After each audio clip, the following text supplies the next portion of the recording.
Welcome to the Slop Farm. Enjoy the video.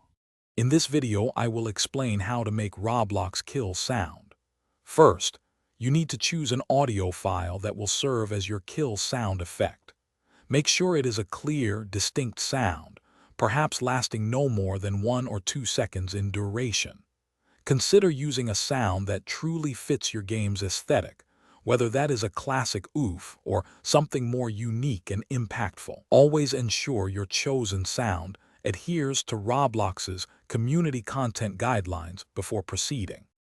Now let us bring that sound into Roblox Studio. Open your game project, then find the View tab at the top and click on Asset Manager. You will see a button to import your chosen audio file.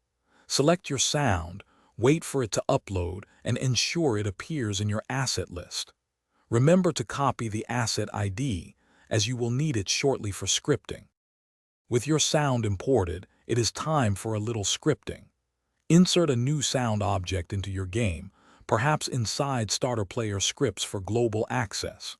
In its properties, paste your sound's asset ID into the sound ID field. Then, create a server script to detect when a player's health drops to 0, triggering your custom kill sound to play instantly. The final and crucial step is thorough testing. Play your game within Roblox Studio multiple times, simulating player deaths to ensure the sound triggers exactly as intended. Experiment with the sound's volume and other properties, like its pitch, until it feels just right in the game environment. Gathering feedback from others can also offer valuable insights for making those crucial final adjustments. Thanks for watching.